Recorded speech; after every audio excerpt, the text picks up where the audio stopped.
Good evening, everyone. Welcome to Sports Corner with the Conn Man on the Sports Empire Network.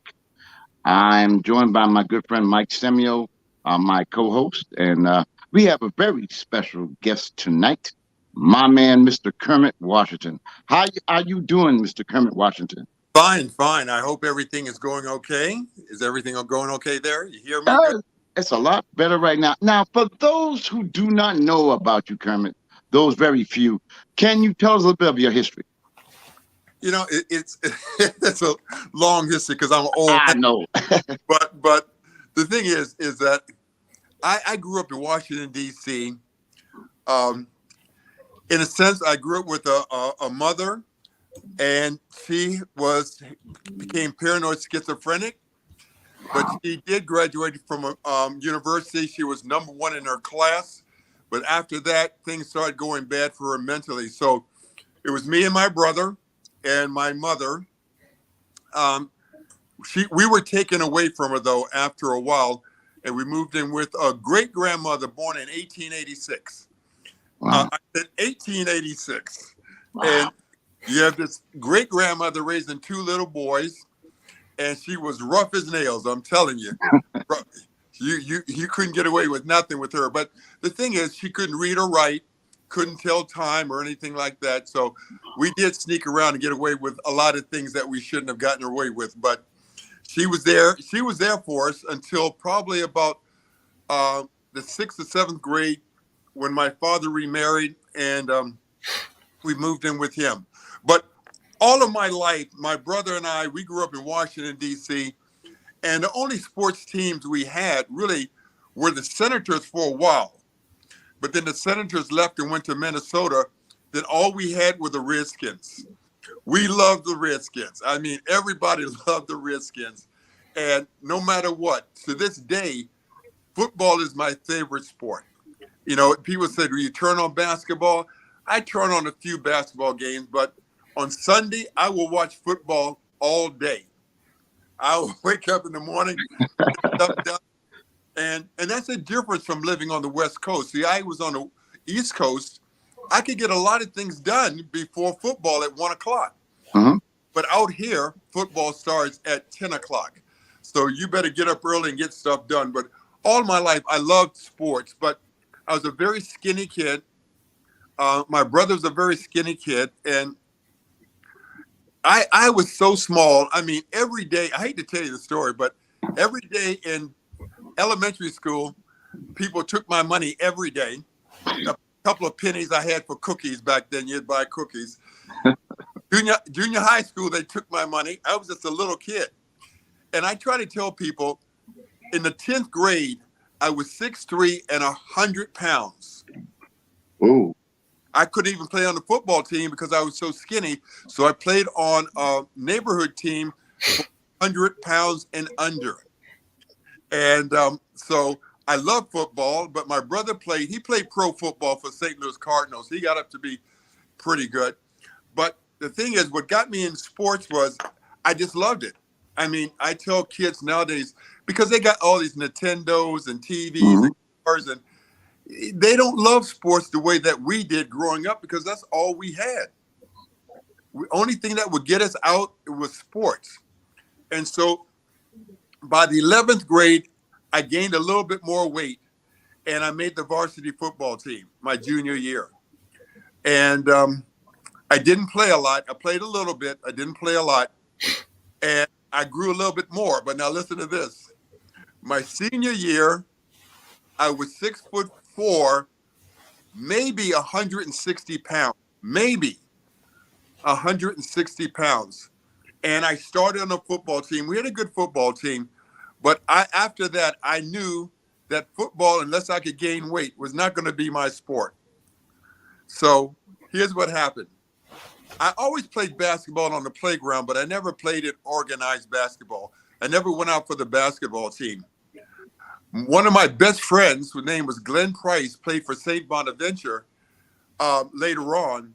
He said, "Kermit, if you go out for the basketball team, I'll give you a ride to school and a ride home."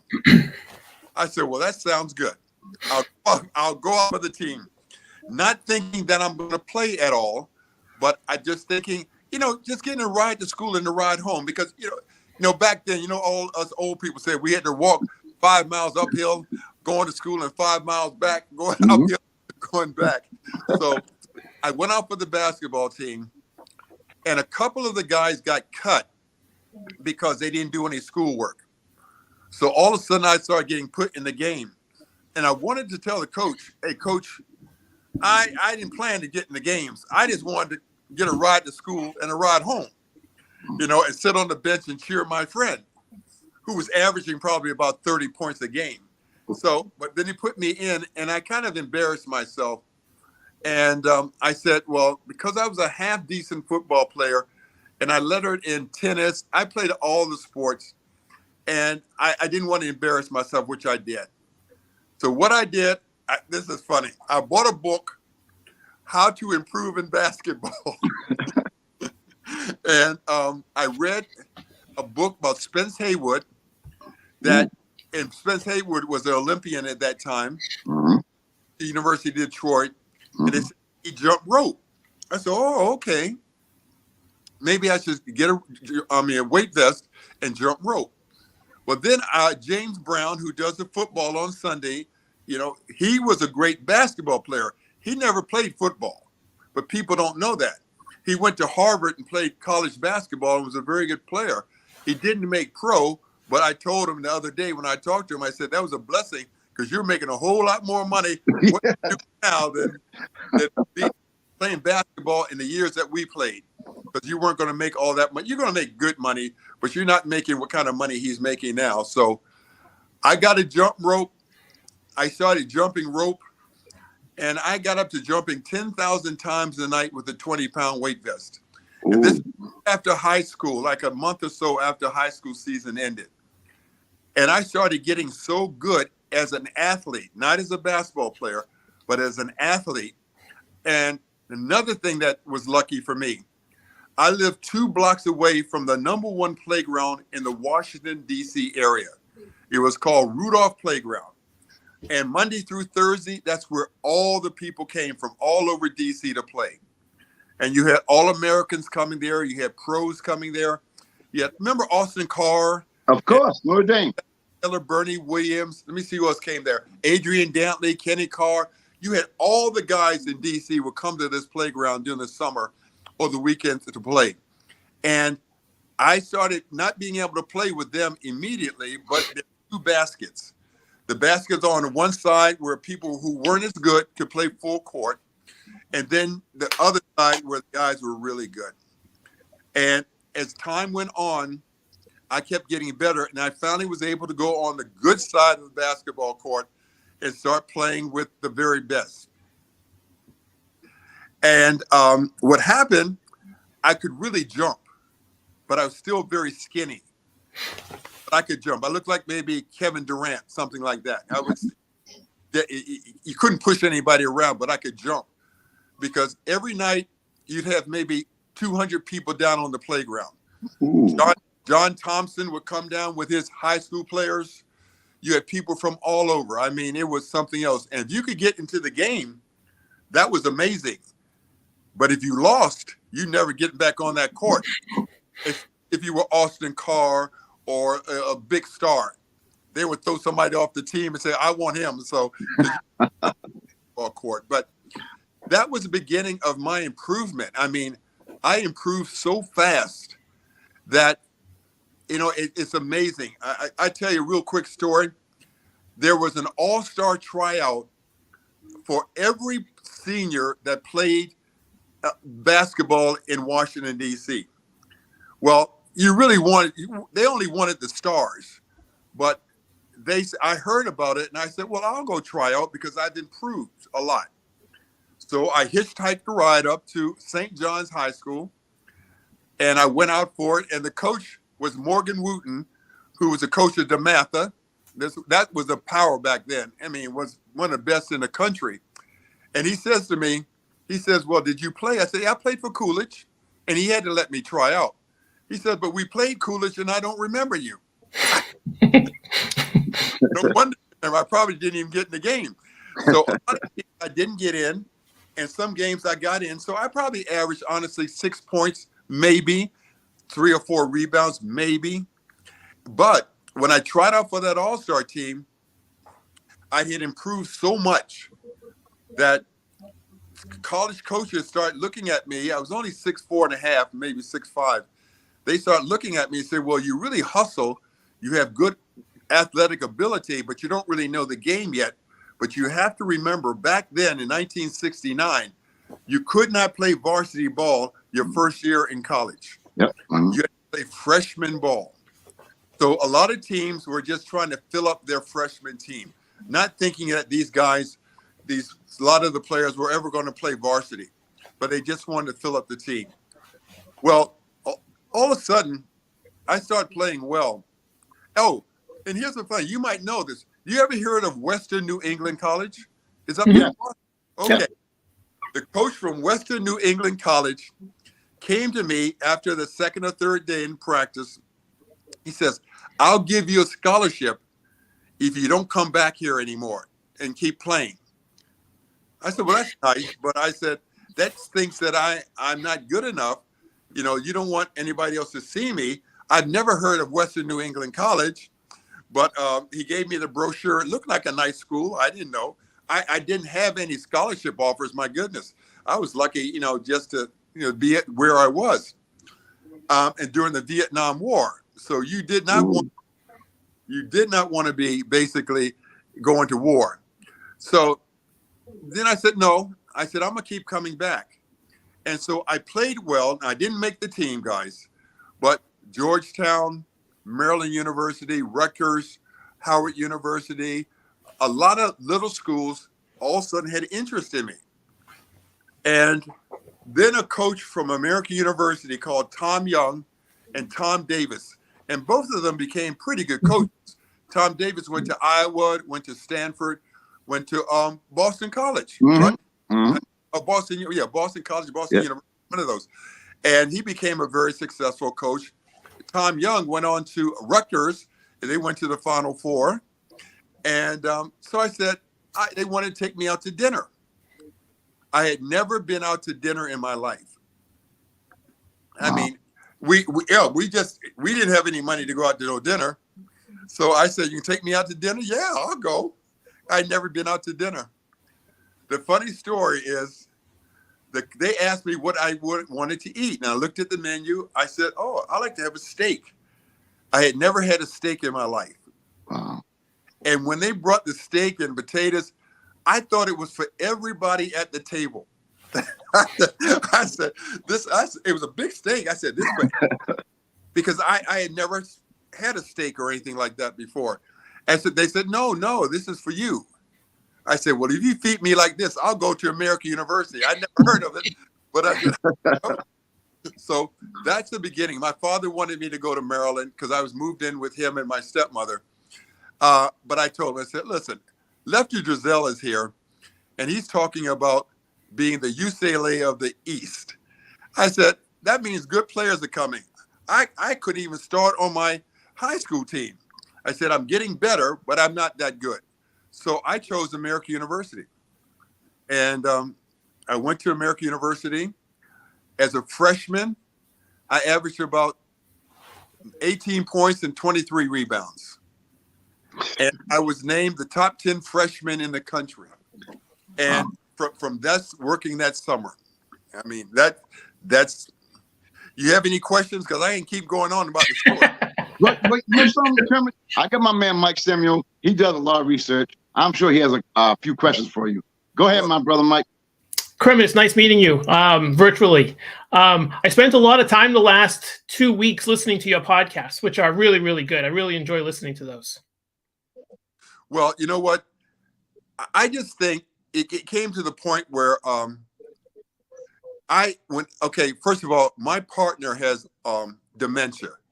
So I can't really leave too much until I can make a lot of money again to have somebody come here. So I need to be able to, like, this is a studio. My place right here is a studio.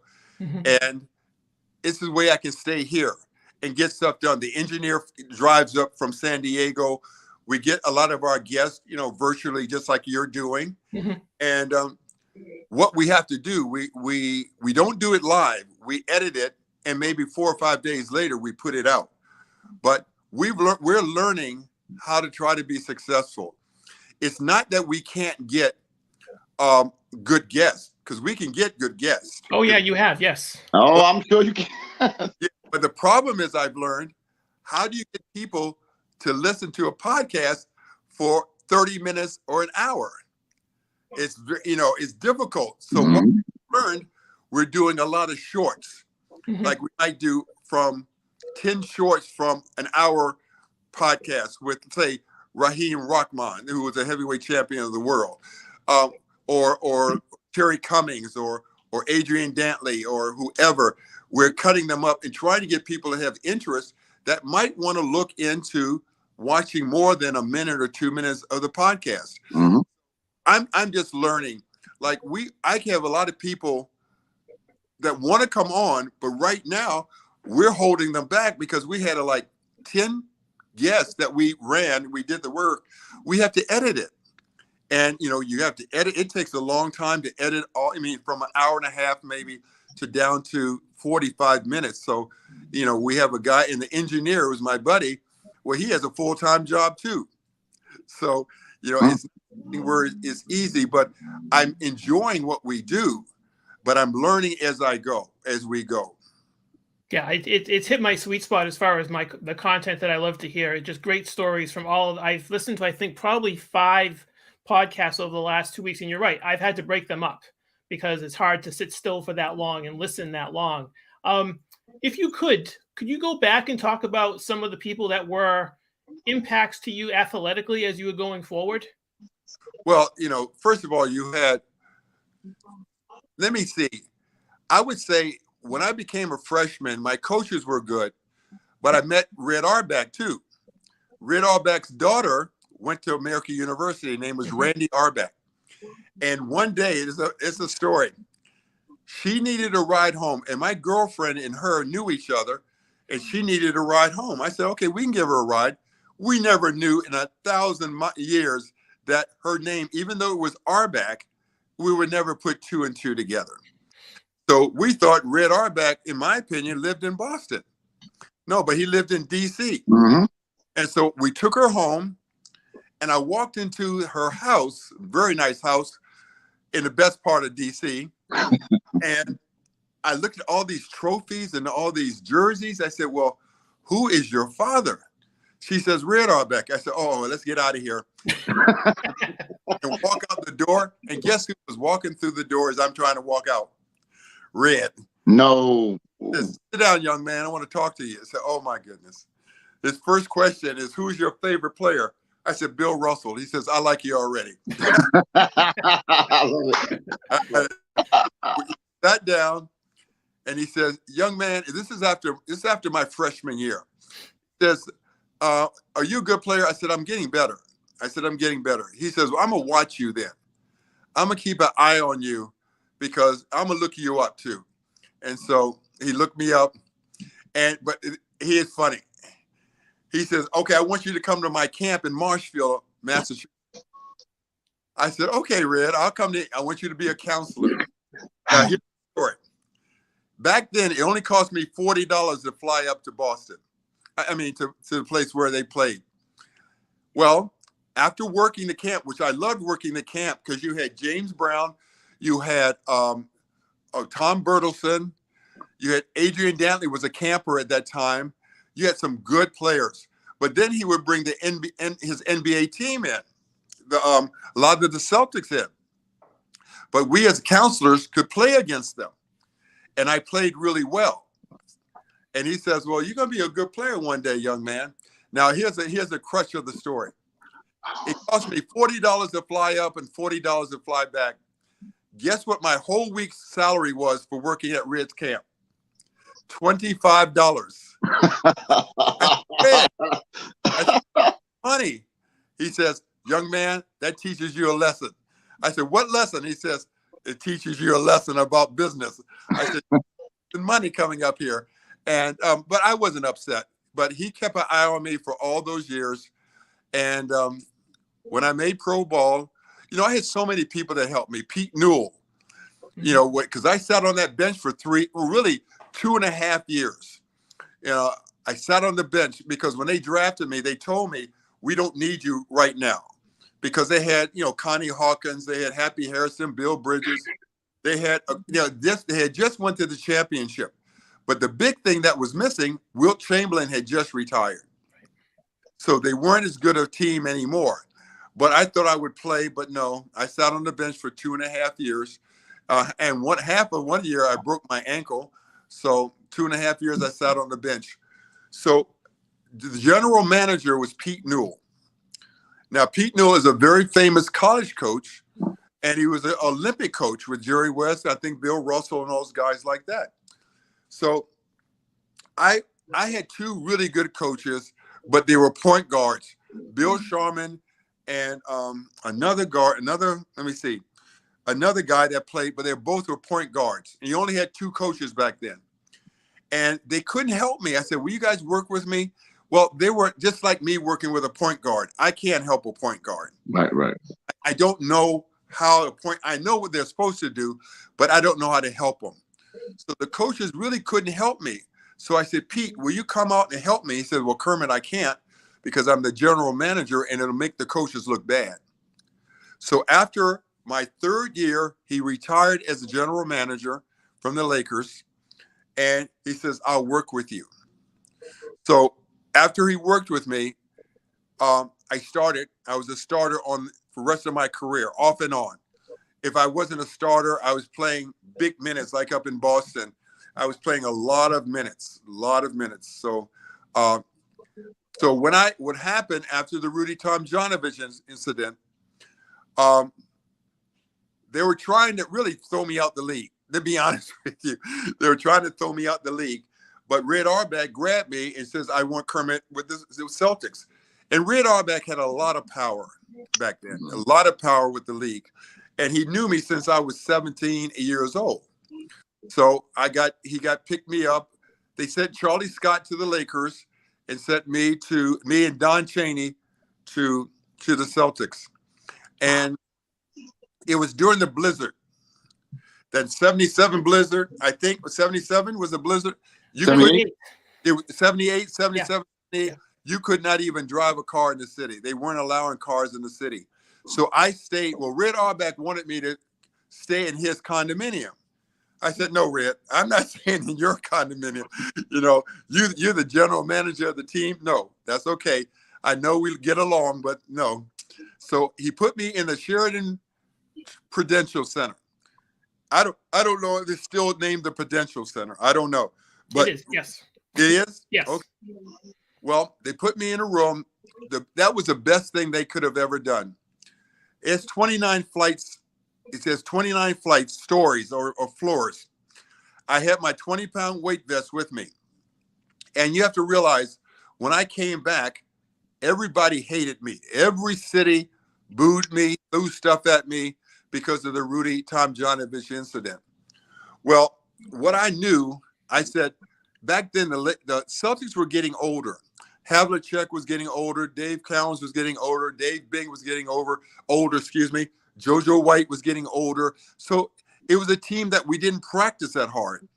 And Sat Sanders was the coach. But I knew I had to practice. I had to get in shape because of what I had to face. So I put on my 20-pound weight vest and run the 29 flights of Prudential Center at Sheridan 10 times a day. Take the elevator. I know. Listen, you couldn't put a gun to my head to walk up that right now. But I knew what I had to face. And I always was in really good shape. And I would put that weight vest on. And let me tell you something. I did not want to do it. I would try to postpone it, but I never missed a day. I would try to postpone it except a game day. I would try to postpone it, but I would get down at the bottom, run those stairs, take the elevator down, run those stairs again. I would collapse on the floor, on the stairs, and I'd be so tired. I said, but I would never look at the floor. That's a secret. If you looked at what floor you were on, it would be so depressing you wouldn't be able to make it because there's 29 flights. So I wouldn't even ever look up, see what floor it was. I would play games with myself. Okay, Kermit, you're probably at about the 20th floor. If I looked at probably only the 12th floor, I would have a nervous breakdown. But every floor, I kept saying, these are the guys I have to go against. One floor is Bernard King. Next one's Adrian Dantley. Next Wow. one is Malone. The next one is Maurice Lucas. Next one is Chuck Robinson. Next one, Elvin Hayes. Every floor had a player I had to go against. So I always had to check the best offensive player if he was a 3, 4, or 5. And I tell you, you better be in shape. And that helped me. And so I played well. The team was not good, but I averaged, I think, about 12 points and 10 rebounds. And when I was with Boston, I came off the bench where I started, but I enjoyed the guys. I mean, Havlicek and Dave Bing, they were professionals. That's what people don't realize. They were and Dave Cowens, they were professionals. It's not like a lot of these kids nowadays. They were professionals. And I did exactly what they told me to do every game. They tell me to set a pick here, I'm going to set a pick there. Right. Exactly what they told me to do. And one of my highlights is being and playing well in Havlicek's final game. Amazing. That was something memorable, really unbelievable. Now, Kermit, I have to interrupt you because I want to phase back so people who may not know. You were one of only 7 players in NCAA history to average 20 points and 20 rebounds throughout the course of their careers. I had to mention that so people know how good you really was, how great a player you really was. Well, that's very nice. I did make first-team All-American my senior year. It was Bill Walton, I think it was Jamal Wilkes, Doug Collins, and Ernie DiGregorio. From Providence, yes, sir. I think I made second team. I think first team UPI, and second team AP. But you guys can look it up and you know what it is. But I led the nation in rebounding my junior and senior year. My sophomore year, Artis Gilmore won it, and I came in second, and Dr. J came in third. But Artis Gilmore won it with 24 rebounds a game. I averaged about 20, but he about 24 rebounds a game. But you know what? College, the 4 years of college was the best years of my life. And I've had good years, but it was just magical because coming from the inner city and not very happy, not a nice life, and going to American, and you have hope. If you worked hard, but I hear people now, if you work hard, you can make it. Well, no, if you work hard, it gives you a chance to make it. You got to have the right people guiding you and around you to make sure that you open the right door to make it. And at American University, I graduated first team academic All-American my junior and senior year. Wow. Those years, I almost was a straight A student in my junior and senior year. My freshman and sophomore, about a B+. But coming from the inner city, I had to study. So I used to study about 4 or 5 hours every day, never missed a day, because I had to make up because I didn't do any schoolwork till like my junior year in high school. Kids at American University, average 1,400 on the SATs. And I said, 1,400. I don't know anybody in my whole school got 1,400. You had to work. But you know what sports taught me? If you put in the work, you have a chance to succeed. Now, I got my man Mike here. Mike is very knowledgeable. He's kind of like a historian like me, so I'm sure he has something to say. Go ahead, Mike. Well, I wanted to go back to the Celtics because in '78, I'm 16 years old and watching all of what's taking place with the Celtics and all the moving parts that was happening and the ownership changes and how all that took place. And it was one of those things, Kermit, that I kind of wished that those guys hung on for another year. It was like, those guys were great players, and it was just interesting having, Dave Bing, yourself. Havlicek was old, and I'd seen Havlicek from, the early 70s, and I'd seen Cowens come in. So I was, you kind of hope that kind of grouping can actually succeed. And it was just a weird time with the NBA and the Celtics at the time. So, kind of watching this from afar, you always hope like, geez, maybe they could stick around for a couple of years and build something here. Well, if they were winning, if the Celtics were winning, Havlicek, if you look at his stats, I don't remember, but he probably was averaging close to 16 or 17 points a game. Yeah. His last year, and Dave Bing also. But because we had a bad record, I think he said, this is enough. He was enough. And then a year or two later, here comes Bird. So that's perfect. That's sort of what Yeah, I was always. yeah. When I was going back to this today, that was sort of the hope, right? Because there's Bird sitting out there. You don't know it at the time, but imagine Havlicek and Bird playing together, and if you're sticking around here, the ownership flip doesn't happen. I think better things would probably come from that, but that does bring Bird to the organization, which was interesting. Things happen like that because look at me. If I had to stay with the Lakers, I would have played with Magic. Yeah. If I had done if this thing hadn't happened, because I was playing well, they wouldn't have gotten rid of me. If I stayed in Boston, if it wasn't for that, I'd have played with Bird. Yeah. The thing is, though, but I did play with, I think, 12 future Hall of Famers. So I think I was very blessed to have a lot of great players I played with. And, not a lot of great players played. Like, you look at Michael Jordan, how many Hall of Famers did he play with? I think 3. Rodman. Oh, and Kukoc. But Kukoc was a different, Kukoc, yeah.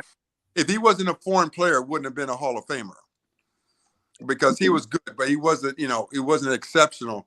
But I think those are the only Hall of Famers he played with. And maybe I'm wrong. So maybe one of your callers or something will correct me.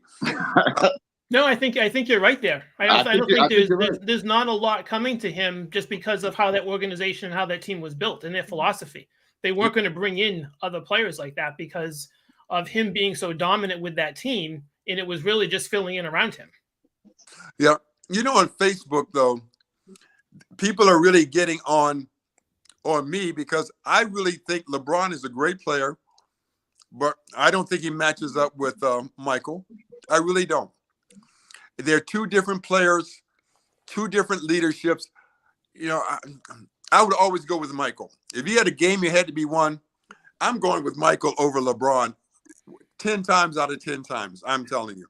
And I'm sure a lot of people agree with you too. And you have I think more of the because two different eras as well. I think the older people would probably go with you, and the younger players, younger people would go with LeBron because they really didn't see Michael Jordan at his apex of his career. Yeah, but here's the thing. Michael was a great defensive player. Yes. Great defensive player.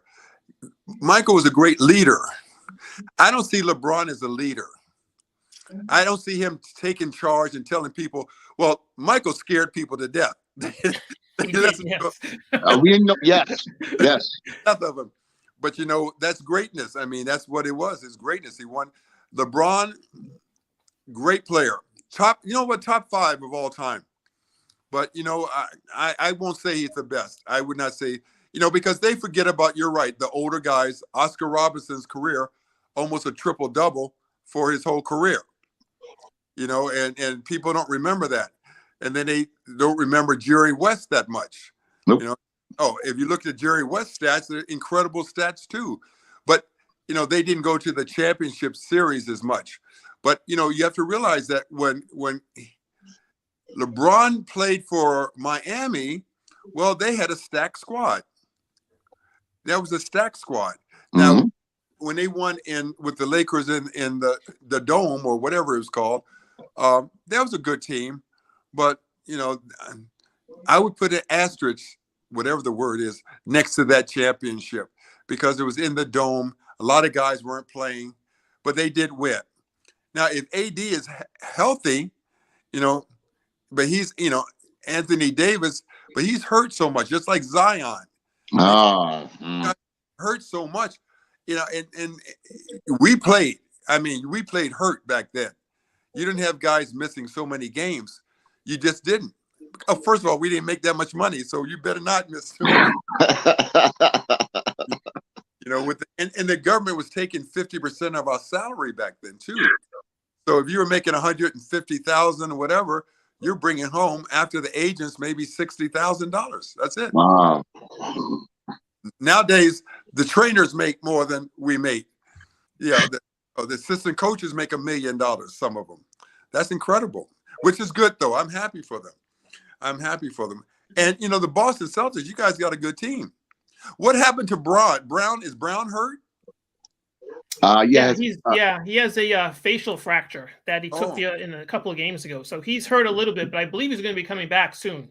So I don't think that's going to hopefully deter where they want to go in what they're actually projecting as far as success for the season. Well, I tell you, I keep a track of you guys, but you know what? I don't watch that many games. I love Kevin Durant. I like him. I don't like what they're doing, trading guys, superstars. I don't like that, because if I had bought tickets for the the Brooklyn Nets, and they send away the 2 top players, that's like going to see Michael Jackson in Jackson 5, and Michael's not there. Yeah. I want my money back. Well, it's interesting the way that the organizations are making decisions, right? Because the Nets were playing well when Irving and Durant were healthy, and they were really playing well. They were on a nice winning streak, and then all of it just falls apart once Durant gets hurt. And then, so you start looking at the organization as far as how are they built? What are they built for? Are they just built for revenues, or are they built to win a championship? And it turns out it's just revenue, right? That it's not. And there's a lot of that takes place in professional sports anyways, but it was really difficult to watch that team and the organization just deteriorate right in front of your eyes. Well, they're not bad, but now they're mediocre. Yeah, they're different, right? Because you don't have 2 superstars anymore that you can lean on, that you might see a path to a championship there. I'm not sure, but maybe. Now they really don't have a chance. They can make the playoffs. They can make a little bit of a run, but losing 2 superstars like that really hurts you. And then you're right. The people who are going out and bought seasons tickets knowing that Irving and Durant were there, now what do you do? Yeah. Something, people get upset with me because I tell people you have to have the horses to win. Mm-hmm. It's okay. But if you don't have the horses, I don't care who your coach is. It doesn't make any difference. And I tell people, and a great analogy is Secretariat was a great horse, right? One of the greatest. You could have put 100 jockeys on that horse and won Kentucky Derby. Same thing. Look at Pops in San Antonio. Yep. Great coach when he had David Robinson and Duncan and Ginobili and the guard and all these other players. Look at him now. What has he 15 games? Because he, even though he's a good coach, he doesn't have the horses. That's true. Very true. People get mad at me. Oh, why are you saying coaches is important? Now I said, listen, coaching is very important if talent is very close to each other. You have 2 teams that the talent is equal. Now coaching becomes very important. But when you have a discrepancy like the Lakers against the Clippers 10 years ago, hey, it'll make no difference, who coaches. I mean, the Clippers going to get beat. And that's why they keep saying, what Red Auerbach told me? He told me, Kermit, if I didn't have Bill Russell on this team, I wouldn't have won, 9 or 10 championships. He says, the person that had Bill Russell would have won 9 or 10 championships.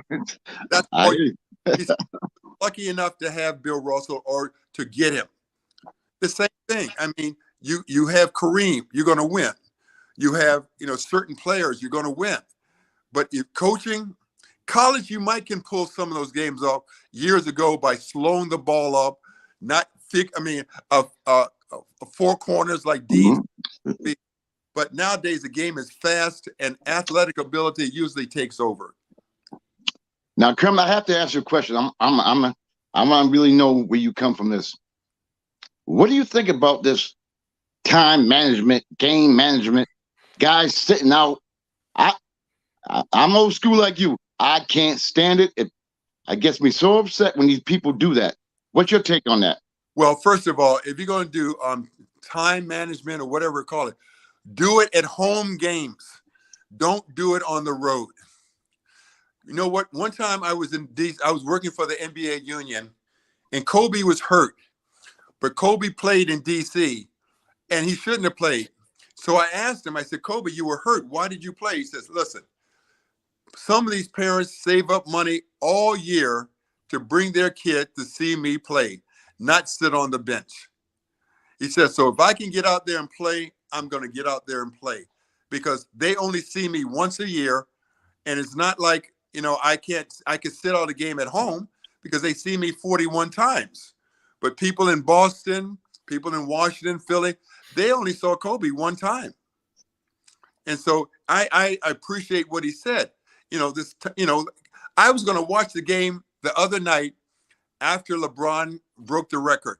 I don't know who they were playing. I said, well, I'm going to see how he plays. He's sitting on the bench eating popcorn. Yeah. Yeah. What? I turned the TV off.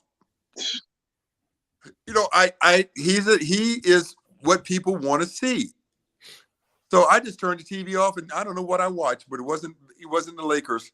I don't enjoy watching the Lakers play, even with LeBron. They're not a team, but they're better with the new people they got. Yes. They're better with the new people they got because they play better together. But it's certain teams. I love Kevin Durant. I watch him.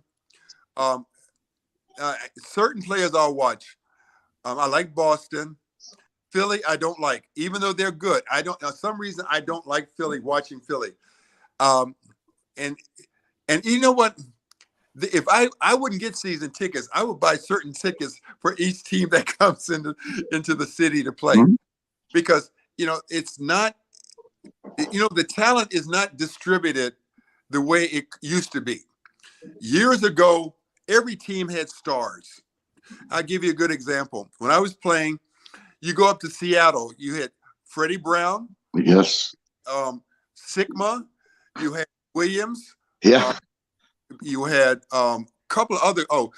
Yeah. Even though you had Silas up there, or you had Lonnie Shelton, you had good players. You go to Portland, you had Lucas and Walton. You had Johnny Davis. You had that. You go to Lakers, you had a really good Laker team. Phoenix had Truck Robinson and let me see. They had Westfall. Yeah. They had Walter Davis. Yeah, Walter Davis, Curtis Perry. Yes. They were a good team. You go to every team had stars. San Antonio, you had George Gervin. You had great players. You had Dr. K. You had the Whopper. I forgot his name, but we used to call him the Whopper. That's big center. Billy Paul. James Silas. Yeah. The other guard. And that was a good, and you had another guy Mitchell, got Mitchell's, but he went to Cleveland later on, but a very good player. You went to Houston, you had Elvin Hayes, or you had Moses Malone. Everywhere you went to Dallas, you had Roy Tarpley, you had Squire. So every team you went to, or you went to Atlanta, you had Dominique Wilkins, Washington, Elvin Hayes, Elvin Hayes was there, and Wes Unseld. You had Phil Chenier. So in New York, you had Willis Reed. When I was playing, Willis Reed, Walt Frazier. So every team had a star. Every team had a star. And Boston was good because you had Havlicek and all those guys there. Nowadays, I don't want to hurt the NBA because I love what they've done for me, and I gave me an avenue to be successful at a certain time. But it's a lot of teams I would not even turn the TV on to watch. And now football, I'll turn every game on. I love football, but basketball is certain teams I would not waste my time turning on. Now Cleveland is better this year. I like Cleveland, mm-hmm. And it's just not exciting the way it used to be to me. But that's just me, because maybe I'm just getting old. I don't know, but I like, now listen to this. You never saw Michael Jordan before a game hugging the other player or kidding around playing. No. Hell no. No, none of that. He's out there to win. Nowadays, you see ball players hugging each other and before the game and this and that. No, you got to be ready to play. Those guys weren't my buddies until after I stopped playing, or maybe after the game, but not when you're playing, because you're playing for your team. You're playing as hard as you can to win. The money has changed everything. Money has changed because, listen, if Kyrie and all these guys weren't making all that much money, they wouldn't have a say the way they have a say now. I would, what I would say with Kyrie, are you playing here or you're not playing? Nowhere. And also, Kermit, the fact is, when you was playing, if I recall, there was like only 3 channels: ABC, NBC, and CBS. And we would come on at late at night sometimes. Yeah. Night, the game. So, Dr. J changed that, though. In my opinion, when the ABA joined the NBA, that changed everything. Dr. J, in my opinion, not the only one, but he saved the league. Dr. J was so exciting to play against and to watch.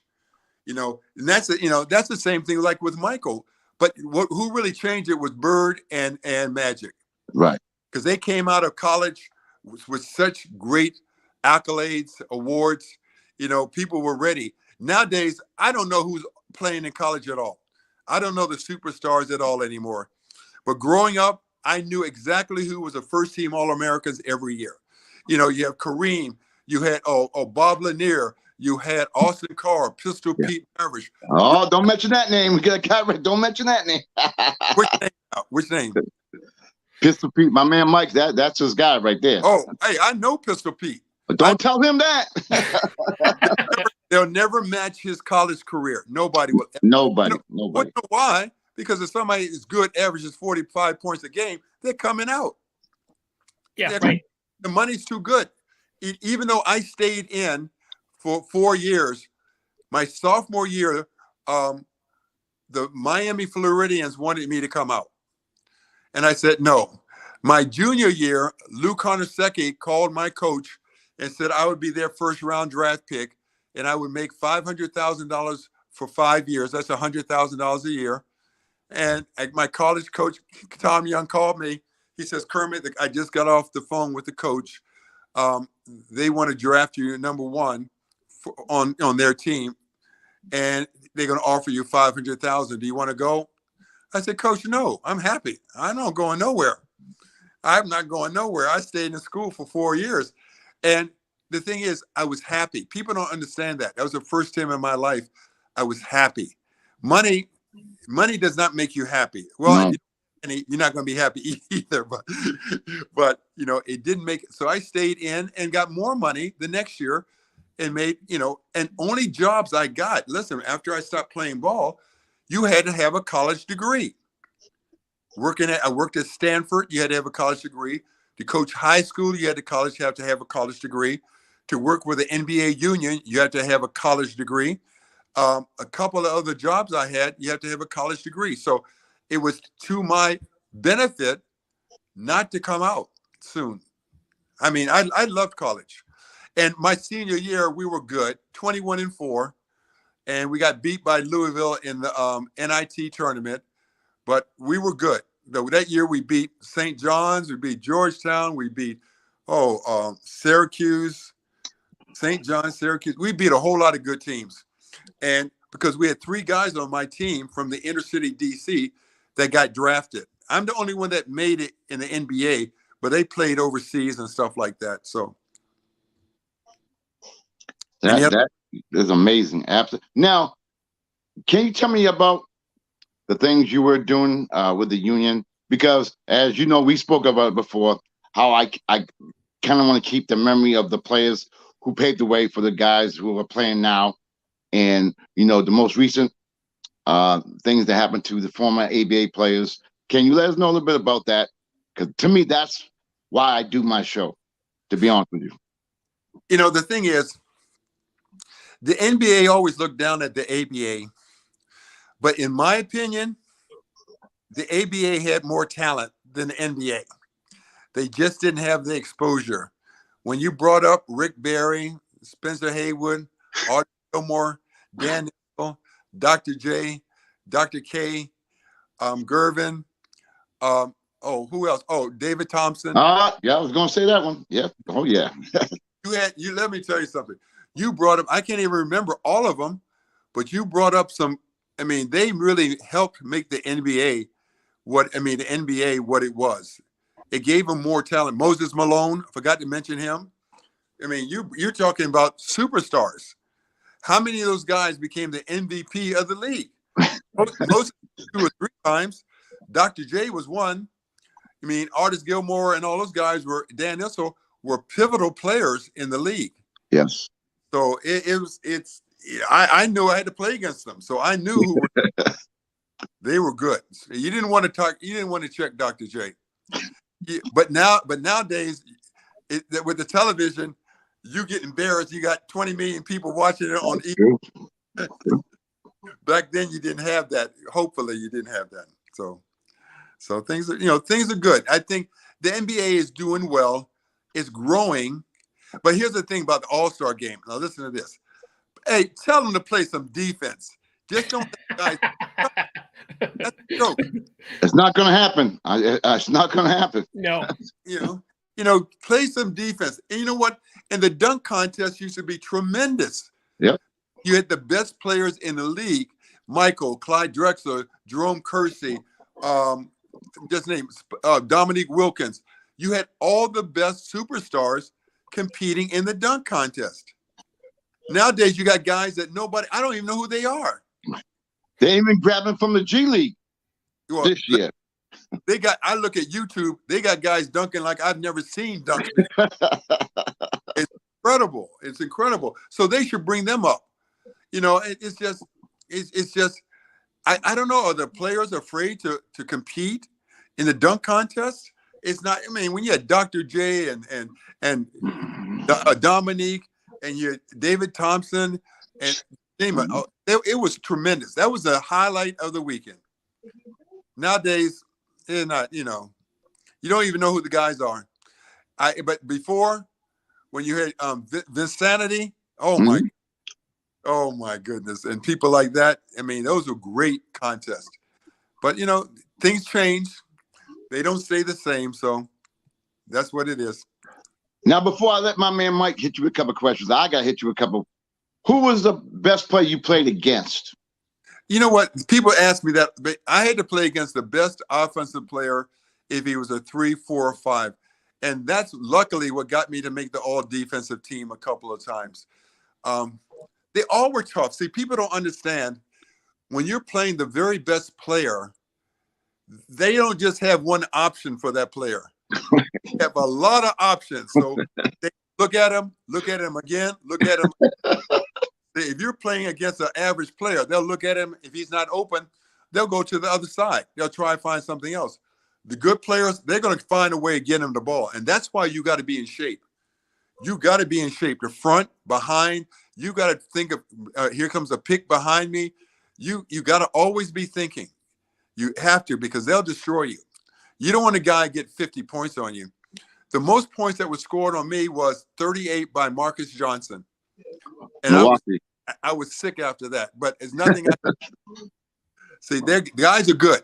If you let an offensive player get the ball and go and don't make him go a certain way, you're in trouble. But, Bernard King, Adrian Dantley, name of Moses Malone, everywhere I played was a good player. Truck Rob. Even, you remember John Drew from Atlanta Hawks, of course, yeah. Yes. He was a very good offensive player because he would jump into you so you couldn't try to block the shot. He never got the credit he deserved because he was kind of a knucklehead. Let me just say a knucklehead, but he could play. And everywhere you went, there was a good player, very tough players that you had to face, but you had to be in shape. That's why I told people I tried to be in the best shape I could be just to be able to compete with these guys. They're tremendous talents. Some of the guys on the bench, I tell people they were good at one time. Maybe they lost the drive or something like that, but you don't make the NBA without being good at the college level. You just don't. Go ahead, Mike. I know Mike's ready. Go ahead, my man. So my answer was they all were good. They all were good. Yeah, really. Yeah, it's nothing like name dropping on a podcast with all these Hall of Famers. I know. You came across Kermit. Jeez.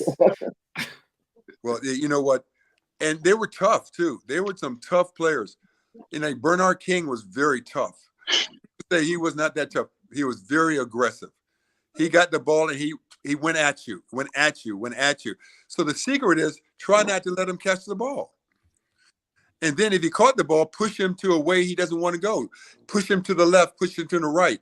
Never play these guys straight up. You don't have a chance. You play them straight up. You don't have a chance. So I wanted to follow up on one thing from one of your podcasts, Kermit, when you were talking with David Falk, and I sort of got confused over with your relationship with Donald Dell. Well, yeah, Donald Dell is the one that basically recruited me. But what happened, and that's why David Falk took over, because Donald Dell didn't have the personal attention that he should have had with his players. So David Falk was the one that was always there if they needed something. So when David Falk was breaking away from Donald Dell, the players saying, well, Donald Dell's in charge, but we don't know him.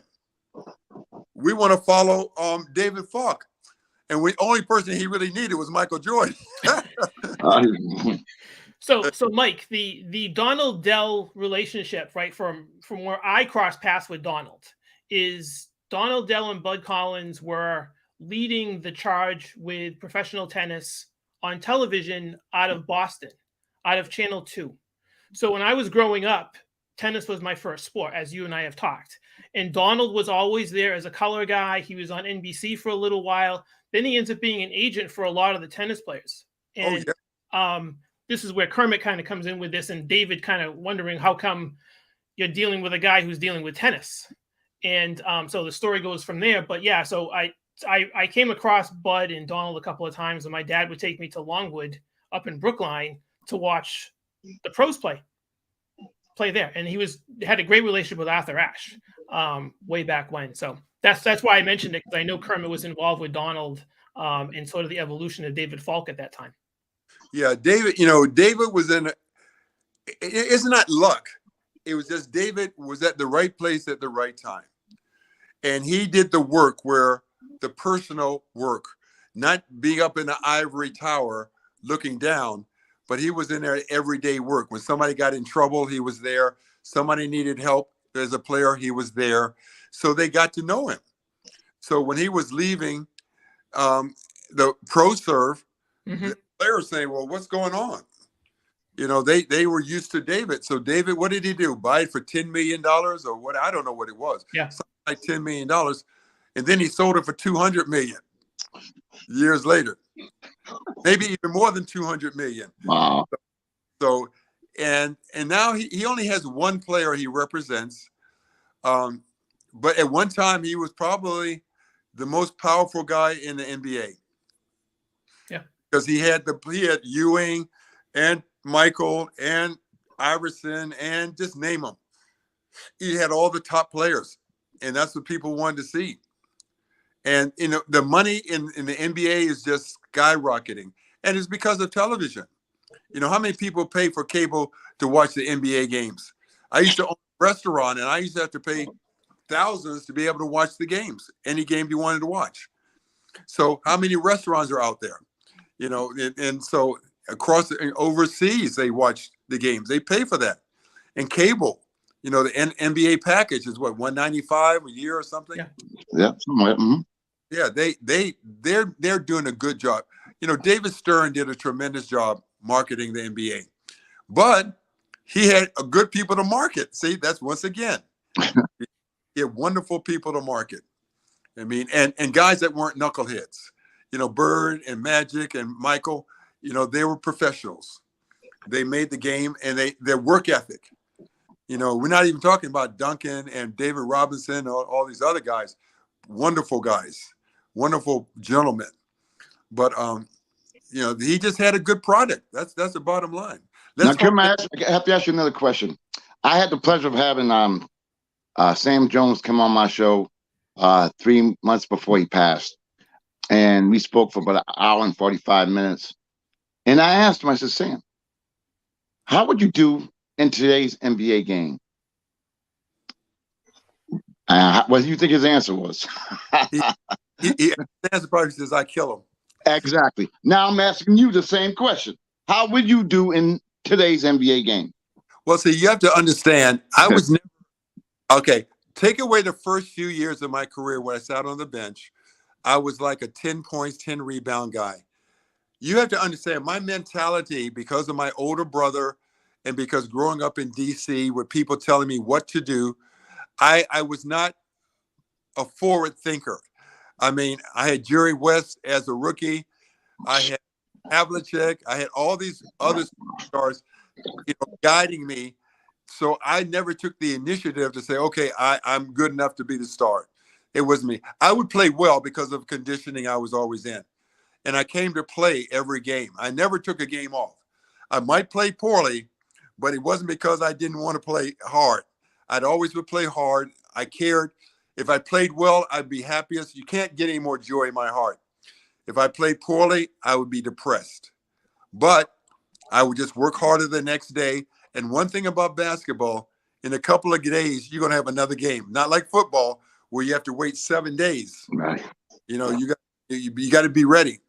And you had, it's competition. That's what life is, competition. I would do okay for sure because of my conditioning and my strength, and just the aggression that I had. I'm not an aggressive person off the court, but on the court, you have to understand that most players, if you notice, they don't want to get in foul trouble. So they're not going to be that great of a defensive player. Right. If you're worried about getting in foul trouble, you're not going to be a good defensive player. Just like if you can't shoot free throws like that young kid in Philly now, what's it, Simmons? Yeah. Well, he's not an offense player anymore because he's afraid to go to the foul line. That's true. So if you're scared to go to free throw line, it's going to affect your offensive game. And he needs to go see a psychiatrist. He needs somebody. What is he, a 2 or 3 time All-Star? It's all in his mind right now. It's all in his mind. It's not in his ability. It's all in his mind. Just like Tiger Woods. Tiger Woods got in trouble. He has never been the same. And not because of his skill. It's because of how he thinks people are looking at him and how he thinks of himself now. It's all upstairs in his brain. And the thing with Simmons, he's still getting paid, what, $35 million a year, if I'm correct. Something like that. He's getting paid a lot of money. You know what? With those contracts, nobody wants him. Who would want him? Because you got to give away $35 million to get $35 million. So it's not like you can trade him and get rid of his salary, but who would want him? No, I wouldn't. That's for sure. And he doesn't like himself either. Don't. I feel bad for him because he's not happy as a person. He knows what people are looking at him and thinking. You don't want that as an athlete. You want to be thought of as be respected for your ability. They're not respecting him. He's almost become a joke, and that you don't want to become a joke. Yeah, that's a very sad situation. Kermit, unfortunately, we're running out of time. I could talk to you for 8 hours, but unfortunately, we're running out of time. I want to thank you for coming on my show, and I want to thank Mike being my co-host for coming on my show as well. Any final thoughts, Mike? It was a pleasure. No, it was just great meeting Kermit. I just, like I said, I kind of fell into his podcast and listening to what was going on, and I'll continue to do that. So it was just, Kermit, it was just great hearing you and speaking with you tonight. So thank you. I appreciate you guys having me. You take care of yourself, guys. Take care. Bye-bye. Thank you, Kermit. Bye. I'll talk to you soon. Mike, thank you, my brother. You're welcome. Anytime, Michael.